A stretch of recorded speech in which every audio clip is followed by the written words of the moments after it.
Hello friends, I welcome you again to my channel DLI dedicated to learn and improve. Friends, आज की video में हम एक बहुत ही इम्पोर्टेंट टॉपिक के बारे में बात करने जा रहे हैं, that is SIR, special intensive revision. What is SIR? इसको सिंपल वर्ड्स में समझें तो election commission pan India basis पर यानी सारी स्टेट्स और यूनियन टेरिटरीज में वोटर लिस्ट को रिव्यू करवा रहा है। Friends, as per this press release 16 states और 3 यूनियन टेरिटरीज में as of now SIR is ongoing. Annexure 1 पर जाकर नीचे इसकी डिटेल देखते हैं। फ्रेंड्स, इसमें क्या डिटेल अवेलेबल है, किस स्टेट और यूटी में कब से SIR स्टार्ट होगा, इसमें जो ऑफिसर्स इन्वॉल्व होंगे उनका ट्रेनिंग कब से कब तक होगा, जो फॉर्म्स है वो कब प्रिंट किए जाएंगे, बूथ लेवल ऑफिसर घर घर जाकर कब फॉर्म डिस्ट्रीब्यूट करेंगे, और ड्राफ्ट इलेक्टोरल रोल यानी जब पूरी प्रोसेस कंप्लीट हो जाएगी तो ड्राफ्ट इलेक्टोरल रोल कब पब्लिश होगी, ताकि लोग चेक कर सकें कि उनका नाम इंक्लूड हुआ है या नहीं। तो फ्रेंड्स, यहाँ पर आप देख सकते हैं कि BLOs घर घर जाकर 28 जून तक फॉर्म्स डिस्ट्रीब्यूट करेंगे इन 4 स्टेट्स में, और ड्राफ्ट इलेक्टोरल रोल 5 जुलाई को पब्लिश कर दिया जाएगा। ये अलग अलग स्टेट्स के लिए अलग अलग डेट्स हैं जो कि आप सामने स्क्रीन पर देख सकते हैं। मैं इसे नीचे स्क्रॉल कर देता हूं।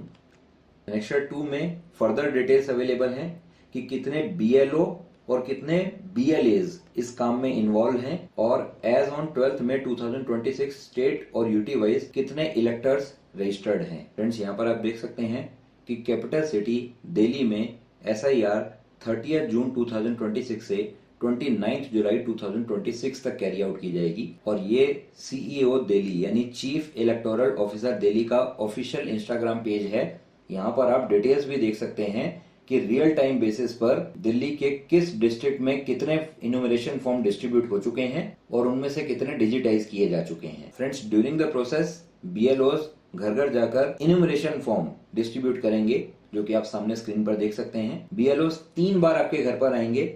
अगर आप घर पर अवेलेबल नहीं होंगे तो वो दरवाजे के नीचे से फॉर्म आपके घर में डाल देंगे। फ्रेंड्स, ये जो फॉर्म आपको मिलेगा इसके टॉप पे BLO का नाम और कॉन्टेक्ट नंबर प्रिंटेड होगा, तो इस फॉर्म को भरने में कोई प्रॉब्लम हो तो हम उन्हें कॉन्टेक्ट कर सकते हैं। By the way, I hope कि इस वीडियो को देखने के बाद और आप थोड़ा सा गूगल भी कर लेंगे ना, तो आपको फॉर्म भरने में कोई प्रॉब्लम आएगी नहीं। तो एज सच हमें BLO को बॉदर करने की जरूरत नहीं होगी। फ्रेंड्स, यहाँ लेफ्ट साइड में इलेक्टर्स की डिटेल्स मेंशन होंगी। आपके घर में जितने वोटर हैं, जितने इलेक्टर हैं, उतने सेपरेट फॉर्म्स आपको दिए जाएंगे BLO के द्वारा। हर फॉर्म पर यहाँ पर इलेक्टर का नाम, एपिक नंबर यानी election photo identity card number printed होगा, और आपका एड्रेस भी इस पे प्रिंटेड होगा। इलेक्टोरल रोल में किस AC या PC यानी असेंबली कॉन्स्टिट्यूएंसी या पार्लियामेंट्री कॉन्स्टिट्यूएंसी के किस पार्ट नंबर में कितने सीरियल नंबर पे आपका नाम मेंशन्ड है वो भी यहाँ पे प्रिंटेड होगा, एंड ऑफ कोर्स स्टेट का नाम भी यहाँ पे प्रिंटेड होगा। देन यहाँ एक QR कोड होगा, और यहाँ पर इलेक्शन कमीशन के रिकॉर्ड में एज ऑफ नाउ जो आपकी फोटो है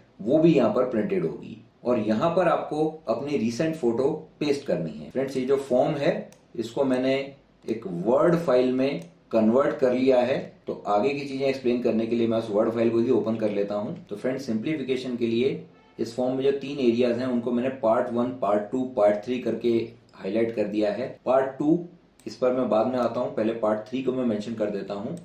तो जो नाम यहाँ पर लिखा है यानी जिस वोटर का ये फॉर्म है वो पार्ट 3 में अपनी डेट ऑफ बर्थ यहाँ पे मेंशन करेगा DD MM YYYY फॉर्मेट में। दैट इज, अगर आपका डेट ऑफ बर्थ 3 मार्च 1980 है तो you will write 03031980। Aadhaar number यहाँ पर ऑप्शनल है, आप चाहें तो अपना आधार नंबर दे सकते हैं। मोबाइल नंबर यहाँ पर आप दे दीजिए अपना। देन आप अपने फादर या गार्डियन का नेम यहाँ पे मेंशन कर सकते हैं, उनका एपिक कार्ड नंबर यहाँ पे मेंशन कर सकते हैं, मदर का नेम, उनका एपिक नंबर, और अगर फादर या मदर का एपिक नंबर अवेलेबल नहीं है तो ये मैंडेटरी नहीं है, अगर है तो आप मेंशन कर सकते हैं, अदरवाइज आप इसे ब्लैंक छोड़ सकते हैं। जो लोग मैरिड हैं वो अपने स्पाउस यानी कि हस्बैंड या वाइफ का नेम यहाँ पे मेंशन कर सकते हैं, और उनका एपिक नंबर भी अगर अवेलेबल है तो उसको मेंशन कर सकते हैं। नाउ, जिस पर्सन के नाम से फॉर्म था उन्होंने पार्ट 3 में अपनी डिटेल यहाँ पर भर ली। अब लास्ट SIR के टाइम पे अगर उस पर्सन का नाम इलेक्टोरल रोल में रजिस्टर्ड था, जैसे मैं कैपिटल सिटी दिल्ली का एग्जाम्पल लेता हूँ कि दिल्ली में लास्ट SIR कंडक्ट हुआ था 2002 में, तो अगर ये पर्सन 2002 में भी वोटर था, उसका नाम वोटर लिस्ट में रजिस्टर्ड था, तो उसकी डिटेल इलेक्शन कमीशन की वेबसाइट जो कि मैंने यहाँ पे मेंशन की है उस पर अवेलेबल होगी। वहां से ढूंढकर वो रिक्विजिट डिटेल यहाँ पर भर सकता है। तो पर्सन ने क्या क्या भरना है यहाँ पर, इलेक्टर का नेम जैसा कि इस वेबसाइट पे 2002 के टाइम पे लिखा हुआ था वो यहाँ पर भरना है। एपिक नंबर यानी उसका वोटर कार्ड नंबर जो है वो यहाँ पर भरना है। रिलेटिव नेम जो उस लिस्ट में उस समय अवेलेबल था, अगर मान लीजिए कोई लेडी है उन्होंने अपने फादर का नेम मेंशन किया था तो रिलेटिव नेम वही लिखेंगी और रिलेशनशिप में फादर लिख देंगी। और अगर उन्होंने हस्बैंड का नाम मेंशन किया था तो यहाँ पे हस्बैंड का नाम आ जाएगा और रिलेशनशिप में हस्बैंड लिखा हुआ आ जाएगा। जो भी उनका डिस्ट्रिक्ट, स्टेट और असेंबली कॉन्स्टिट्यूंसी का नाम था वो यहाँ पर मेंशन कर दिया जाएगा। और AC number, part number, serial number जो 2002 की एसआईआर के टाइम पर था वो यहाँ पर भर दिया जाएगा। ये कैसे भरना है ये भी अभी मैं वेबसाइट पर जाकर आपको दिखाऊंगा। इन केस कोई पर्सन है लेट्स से कि अभी 30 इयर्स का है तो सन 2002 में यानी आज से 24 इयर्स पहले वो ओनली 6 इयर्स का था, तो नेचुरली उसका नाम इलेक्टोरल रोल में रजिस्टर्ड नहीं होगा। इन दैट केस वो पर्सन क्या करेगा कि अपने पेरेंट्स या ग्रैंड पेरेंट्स की डिटेल्स यहां पर भर देगा।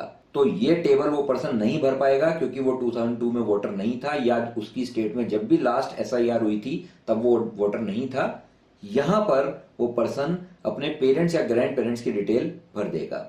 यहां मैं एक बात बता दूं कि मान लीजिए अभी कोई पर्सन है वो हरियाणा में रहता है लेकिन लास्ट एसआईआर के टाइम पे वो पंजाब में रहता था, तो कोई बात नहीं, पंजाब के इलेक्टोरल रोल में जो भी उसकी डिटेल्स होंगी वो यहाँ पर भर देगा।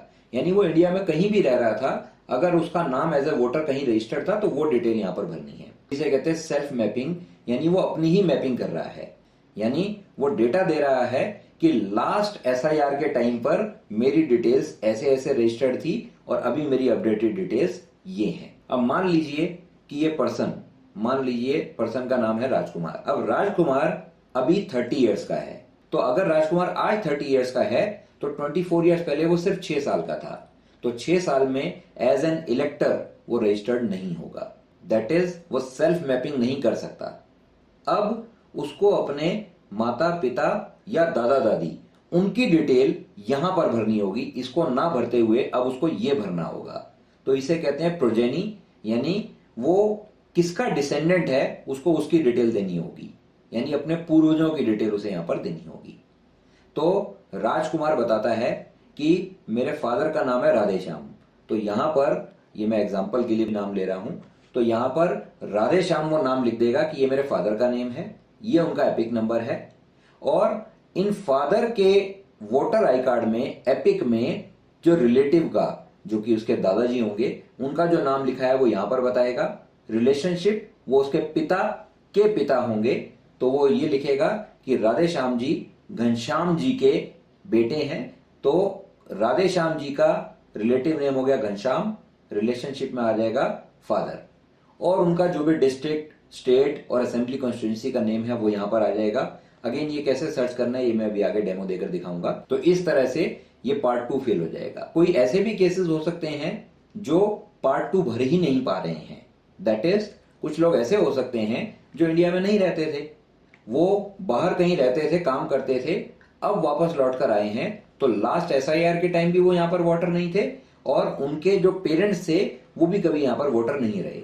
इन दैट केस वो इन दोनों को ना भरते हुए अपनी डिटेल सिर्फ पार्ट 3 में भर के ये फॉर्म बीएलओ को जमा करा देंगे।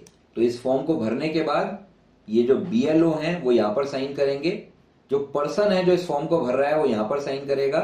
और मान लीजिए कि वो पर्सन जिसके नाम से ये फॉर्म है वो टेम्परेरीली इस एड्रेस पे अनअवेलेबल है, तो उसकी फैमिली का कोई भी मेंबर उसके बिहाफ पे डिटेल भर के साइन कर दे सकता है। नाउ लास्ट एसआईआर के टाइम पे इलेक्टोरल रोल में आपकी क्या डिटेल्स थी वो कैसे चेक करना है, उसके लिए ऊपर मैंने ये 2 साइट्स के लिंक आपको दिखाए थे, यहां जाके भी चेक कर सकते हैं। और इलेक्शन कमीशन ने अपनी वेबसाइट पर 2 एप्स के लिंक भी दिए हैं। ये जो ऐप है ये एंड्रॉइड वर्जन के लिए है और ये ऐप एप्पल फोन्स के लिए, iOS के लिए है। आप या तो इस लिंक को क्लिक करके इसको डाउनलोड कर सकते हैं या अपने फोन के स्कैनर से इसको स्कैन करके प्ले स्टोर पर विजिट कर सकते हैं। इस लिंक को क्लिक करने से ये मुझे प्ले स्टोर पर ले गया, तो यहाँ इलेक्शन कमीशन ऑफ इंडिया की बनाई हुई ऐप दिख रही है, इसको डाउनलोड किया जा सकता है, इंस्टॉल किया जा सकता है और उससे डिटेल चेक कर सकते हैं। ऑल्टरनेटिवली मैं गूगल में सिंपली लिखता हूँ इलेक्शन कमीशन, तो मुझे इलेक्शन कमीशन की वेबसाइट पे ले गया। Search your name in the last SIR. और फ्रेंड्स ये वो वेबसाइट है जहां लास्ट एसआईआर के टाइम आपकी क्या डिटेल्स थी वो आप सर्च कर सकते हैं। यहाँ से आप स्टेट सेलेक्ट कर सकते हैं। मान लीजिए आप दिल्ली में अगर रहते हैं तो आप एनसीटी ऑफ दिल्ली सेलेक्ट कर सकते हैं।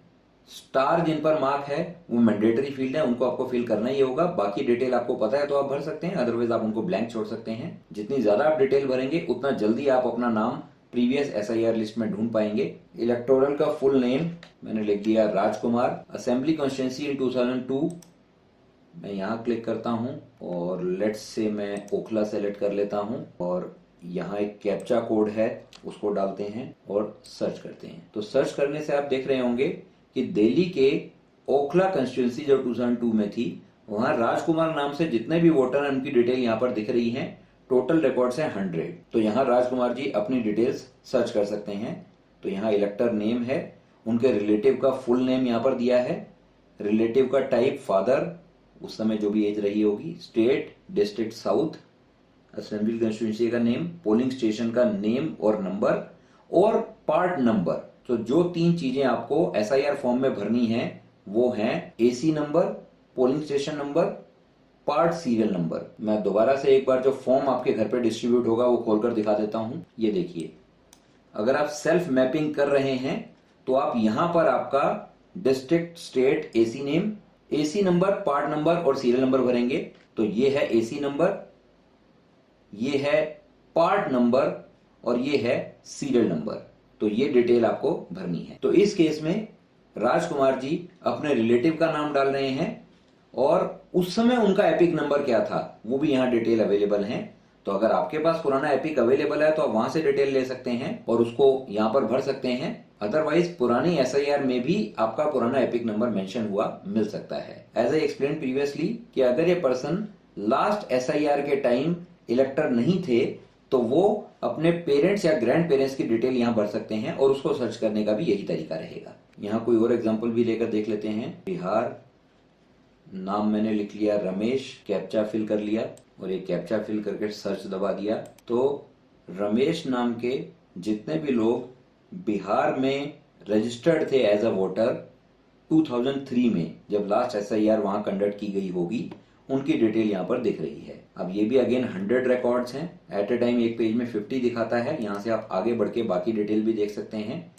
यहाँ से आप चाहें तो रिकॉर्ड कम ज्यादा कर सकते हैं, आप कितना विजिबल एक पेज में करना चाहते हैं। एंड आई वुड सजेस्ट कि जब आपको आपका नाम मिल जाए तो आप इसका स्क्रीनशॉट भी अपने रिकॉर्ड के लिए आपके नाम का, आपकी डिटेल्स का लेकर रख सकते हैं फ्यूचर रेफरेंस के लिए। इस तरह से ये सारी डिटेल भरने के बाद, साइन करने के बाद, अपनी ये डिटेल्स, अपना ये भरा हुआ फॉर्म, करंट फोटो पेस्ट करने के बाद आप बीएलओस को दे सकते हैं और बीएलओस उसको आगे जमा करा देंगे। तो that's it friends. I hope आपको ये वीडियो पसंद आया होगा। अगर ये वीडियो आपको यूजफुल लगा हो तो आप इसको औरों के साथ भी शेयर कर सकते हैं। जिन लोगों ने चैनल को सब्सक्राइब नहीं किया है वो इसको सब्सक्राइब कर सकते हैं और वेरियस प्लेलिस्ट में जो मैंने वीडियोस अपलोड किए हैं अगर चाहें तो उनको भी देख सकते हैं। Thank you so much for watching this video.